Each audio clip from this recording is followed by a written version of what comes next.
चलिए बढ़ते हैं आगे, बात करते हैं गहलोत सरकार की। मंत्रियों विधायकों की शिकायत पर गहलोत सरकार नए सिरे से अफसरों के कामकाज का आकलन कर रही है।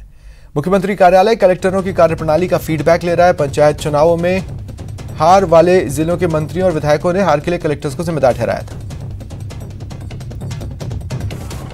और एक बार फिर कोटा से ये लाइव तस्वीरें देखिए।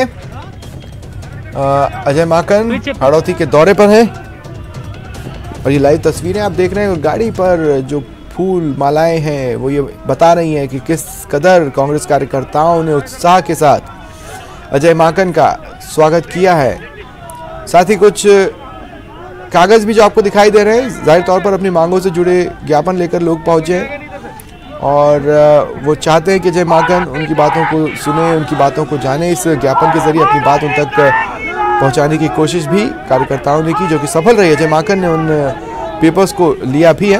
हालांकि कांग्रेस कार्यकर्ताओं के उत्साह को काबू करने में पुलिस को थोड़ी दिक्कतें जरूर वहां पर आ रही हैं, लेकिन लंबे समय से कलह से जूझ रही कांग्रेस को अजय माकन में अपना तारणहार नजर आ रहा है कि वो आएंगे और कलह को दूर करेंगे और ऐसे में उनका उत्साह देखते ही बन रहा है। हालांकि कोटा में कांग्रेस सबसे ज्यादा पॉजिटिव इसलिए भी फील कर रही है क्योंकि शहर की सरकार के लिए जो घमासान हुआ उसमें जिस तरह से फ्लाइंग कलर्स के साथ कांग्रेस ने परफॉर्म किया, जिस तरह से मंत्री शांति धारीवाल ने खुद को वन मैन आर्मी वहां पर साबित किया, कार्यकर्ताओं को एकजुट रखा और जिस तरह से कांग्रेस ने अपनी रणनीति वहां पर अंजाम तक पहुंचाई, उससे वहां पर काफी पॉजिटिविटी कांग्रेस खेमे में है। और अगर कुछ नेगेटिविटी है तो वो आज मीटिंग में सामने आ सकती है।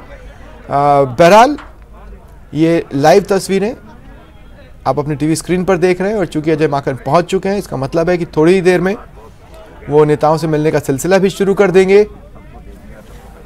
और कोटा, बूंदी, झालावाड़ जो जिले हैं कोटा संभाग के, उनके नेताओं से मिलेंगे। और इस वक्त लोकसभा स्पीकर ओम बिरला क्या कुछ बोल रहे हैं, आइए चलते हैं। आज तक मानव जाति ने अभूतपूर्व प्रगति की है, नई ऊंचाइयों को छूना है और आपको भी अपने लक्ष्य ऊंचे रखने, उन्हें प्राप्त करने के लिए एक नई स्फूर्ति, एक नई ऊर्जा के साथ आगे बढ़ने हैं। आप चाहे कला संकाय में हो से जुड़े हों, वाणिज्य से हो, विज्ञान से हो, विधि से हो या किसी अन्य संकाय से, आप सबका मत और अलग अलग विशेषता हैं। आप एक अच्छे वैज्ञानिक, एक अच्छे समाजशास्त्री, एक अच्छे अर्थशास्त्री, एक अच्छे भाषाविद तथा एक अच्छे नागरिक बनकर देश के विकास में योगदान कर सकते हैं।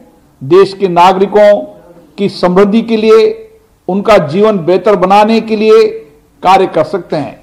आपकी शिक्षा आपकी मातृभूमि का ऋण है, जिसे आप अपने क्षेत्रों में देश सेवा करके चुका सकते हैं। साथियों, मुझे देश की युवा शक्ति की प्रतिभा एवं सामर्थ्य पर पूर्ण विश्वास है। देश का युवा अपनी संकल्प शक्ति, कर्मशील आचरण और कठोर परिश्रम के बल पर पूरे विश्व में अपनी प्रतिभा के लिए जाना जाता है। आपसे भी यही अपेक्षा है कि आप आगे चलकर विश्व में अपने प्रांत का, अपने विश्वविद्यालय का तथा अपने राष्ट्र का नाम ऊंचा करें। आज की युवा पीढ़ी को हर प्रकार से अपने परिवेश, समाज और राष्ट्र के प्रति जागरूक होना चाहिए। अभी कुछ दिन पहले हमने 26 नवंबर को संविधान दिवस मनाया था। इसका उद्देश्य समाज में संवैधानिक मूल्यों के प्रति ज्ञान का प्रचार और प्रसार करना है। इसी पहल के अंतर्गत माननीय प्रधानमंत्री जी ने भी KYC का एक नया अर्थ अर्थात नाउ योर कॉन्स्टिट्यूशन, पूरे समाज को, विशेषकर छात्र वर्ग और युवा वर्ग का दायित्व है कि वे संविधान और उसके प्रावधानों के प्रति जागरूकता का प्रचार प्रसार करें। ऐसा करने से देश में संवैधानिक मूल्य मजबूत होंगे तथा प्रजातंत्र सशक्त और बहुत मजबूत होगा। हम सबको अपने अधिकारों के प्रति। जैसलमेर से बड़ी खबर मिल रही है। यहां बॉर्डर पर एक पक्षी मृत मिला है। संदिग्ध इसे माना जा रहा है क्योंकि पक्षी के दोनों पैरों में टैग लगे हैं। बॉर्डर पर आरके ढाणी है, उसके पास ये संदिग्ध पक्षी मिला। बीएसएफ ने नाचना पुलिस के सुपुर्द इसे कर दिया है। फिलहाल पुलिस टैग की जांच कर रही है। पुलिस ने वन विभाग को भी हालांकि सूचना दे दी है।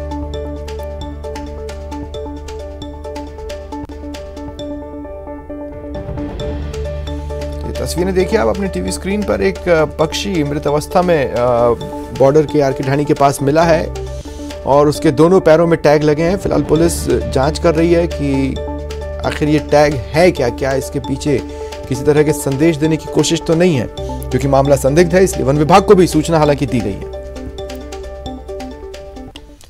झुंझुनू सांसद नरेंद्र कुमार का बयान फिर सुर्खियों में है। सांसद नरेंद्र कुमार हाल ही में अपनी बहू के साथ एक कार्यक्रम में शामिल हुए। उन्होंने बेटा बहू को सुधारने के लिए नए नए टिप्स देते वो दिखे। उन्होंने कहा, अगर बेटा बहू बदमाशी करते हैं तो उन्हें चुनाव लड़वा दो, वोट मांगेंगे तो खुद सुधर जाएंगे। ये वीडियो वायरल है, न्यूज़ 18 इसकी पुष्टि नहीं करता।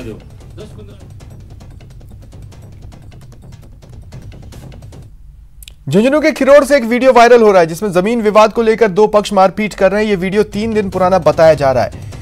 जानकारी मिल रही है कि दोनों पक्ष के 1 दर्जन से ज्यादा लोग घायल हुए हैं। इस वीडियो में दिख रहा है लोगों के सिर पर खून सवार है। न जान की परवाह न पुलिस का डर। मारपीट चारदीवारी बनाने को लेकर हुई।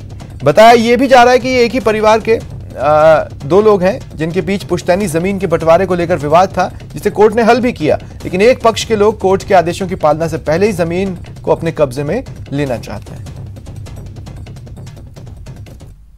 बिल्कुल केस की डिग्री रेडी है। 10 साल बिल्कुल मारो केस चालू है। खातादारी हमारा नाम से हमारे नाम से खातेदारी पटवारी के है बाकायदे। हमारी खुड्डी जो अभी और जो लोडर है ना फिलहाल में, ये लोडर से तोड़ी हुई है अभी खुड्डी ने। राजसमंद के जावत गांव में रोड पर चलती मारुति में अचानक आग लग गई। चालक ने सूझबूझ दिखाई, गाड़ी में बैठे 4 लोगों को बचा लिया। दमकल ने आग पर काबू पाया। मारुति नाथद्वारा से कांकरोली की तरफ आ रही थी, तभी धुआं निकलने लगा। चालक ने गाड़ी में मौजूद लोगों को तुरंत नीचे उतारा और सिलेंडर को बाहर फेंका। 20 मिनट तक गाड़ी धूं धूं कर चलती रही।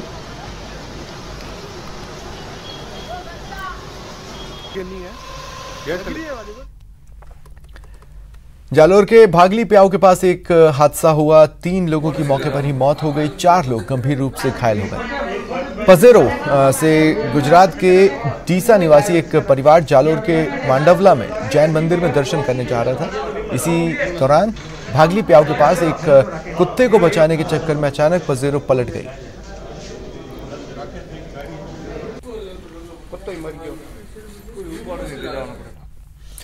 उदयपुर में NH 58E पर एक जीप बेकाबू होकर खाई में गिर गई। 2 लोगों की मौत हो गई, 1 गंभीर रूप से घायल है। जीप में एक निजी टेलीकॉम कंपनी के नेटवर्क डिपार्टमेंट के कर्मचारी सवार थे। जीप की गति तेज थी, जिस वजह से मोड़ पर चालक ने नियंत्रण खो दिया।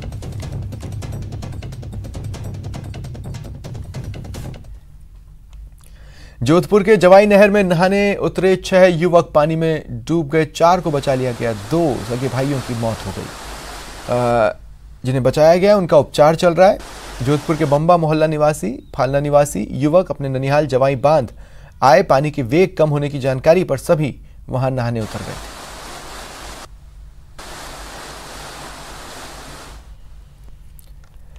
बीकानेर के छतरगढ़ में उस वक्त हड़कंप मचा जब एक महिला ने भाई के साथ मिलकर प्रेमी की हत्या कर दी। हत्या के बाद शव नहर में फेंकने का भी आरोप है। बता दें, मृतक के भाई ने छतरगढ़ थाने में हत्या का मामला दर्ज कराया, जिसके बाद एसडीआरएफ की टीम शव की तलाश में जुटी है। पुलिस ने दोनों आरोपियों को राउंड अप कर लिया है।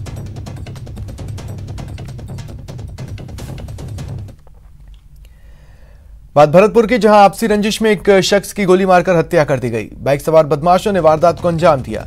युवक मदरसे से नमाज पढ़ वापस आ रहा था, तभी बाइक सवार बदमाशों ने वारदात को अंजाम दिया।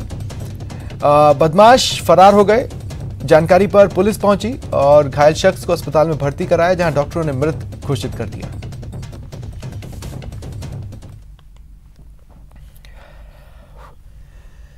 कोटा के मकबरा में 8वीं के 15 वर्षीय छात्र की चाकू मारकर हत्या कर दी गई। 2 अन्य छात्र घायल हैं। चाकू मारने के बाद प्रिंस, ओवेश और रेहान तीनों को MBS में भर्ती करवाया गया, जहां डॉक्टरों ने प्रिंस को मृत घोषित कर दिया।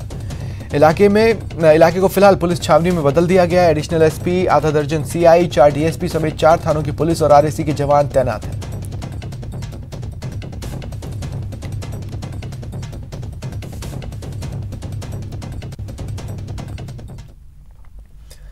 झुंझुनू पुलिस ने बदमाश पपला गुर्जर और उसके साथी को भगाने में मदद करने वाले बलवीर गुर्जर को गिरफ्तार कर लिया, जो पचेरी थाना के पथाना निवासी रामेश्वर गुर्जर का बेटा है। गिरफ्तारी में सीकर पुलिस, एटीएस और एसओजी भी साथ रही। बलबीर पर पुलिस ने इनाम घोषित कर रखा था।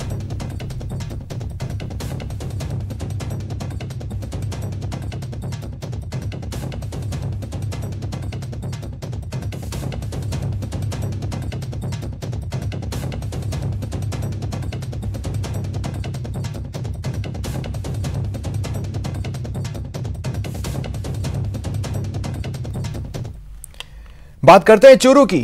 हाउसिंग बोर्ड कॉलोनी फायरिंग मामले में पुलिस को बड़ी सफलता मिली। पुलिस ने कार्रवाई कर 3 संदिग्धों को गिरफ्तार किया, साथ ही उनके कब्जे से एक क्षतिग्रस्त लग्जरी कार जब्त की। आरोपी पुलिस के साथ ही हाथापाई पर उतारू भी हो गए। हालांकि पुलिस फायरिंग की किसी घटना से इनकार कर रही है।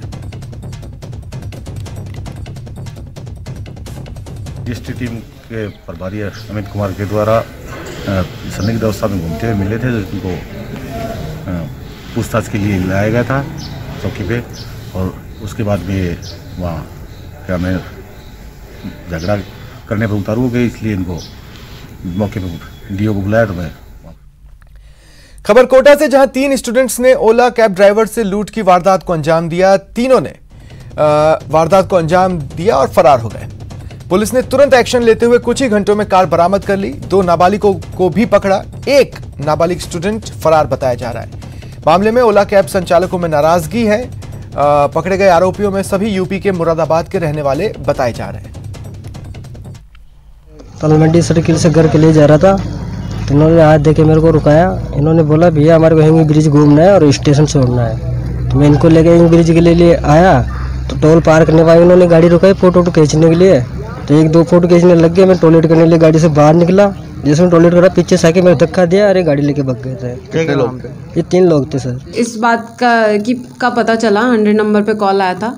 तुरंत उस गाड़ी का पीछा करते हुए हिंडोली तक चली गई थी वो गाड़ी दस्तयाब कर ली और 2 मुलजिम जो थे उनको उठा लिया है। एक की तलाश की।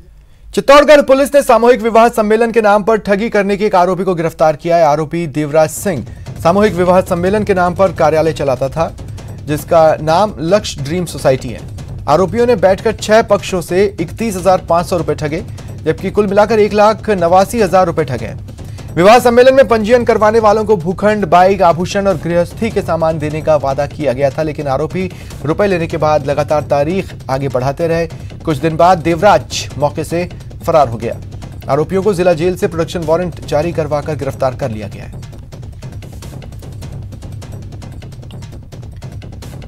चूरू में नौकरी दिलाने के नाम पर ठगी करने का मामला सामने आया। बेरोजगार युवकों को विदेश में नौकरी दिलाने के नाम पर यह गोरख धंधा चल रहा था, जहां एक फर्जी एजेंट ने विदेश में बढ़िया सैलरी का झांसा देकर एक बेरोजगार युवक से 65,000 रुपए ऐंठ लिए। विदेश जाने पर युवक मोहम्मद आरिफ को पगार मिलना तो दूर, किसी कंपनी में नौकरी तक नहीं मिली। आरिफ को भुखमरी में दिन बिताने पड़े। अब परिजनों ने कोतवाली थाने में एजेंट पंकज शर्मा के खिलाफ केस दर्ज करवा दिया है।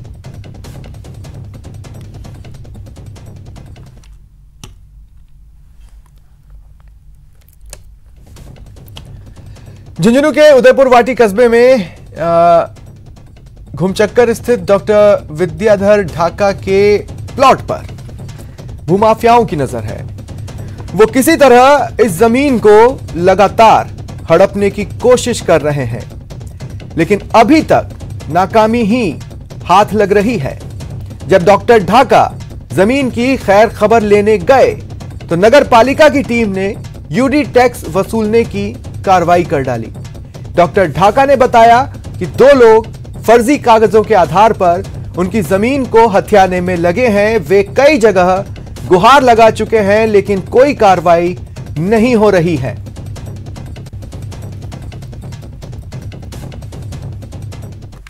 रणवीर गोदारा और क्या नाम आनंद शर्मा दोनों मीटर भी चुरा के ले गए। मीटर लगा हुआ था।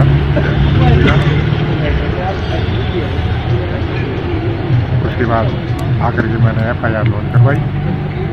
थाने में गया, थाने में मिला नहीं, SHO मिला नहीं। भूखंड पे कोई आए हुए हैं तो इसलिए हम यहाँ पे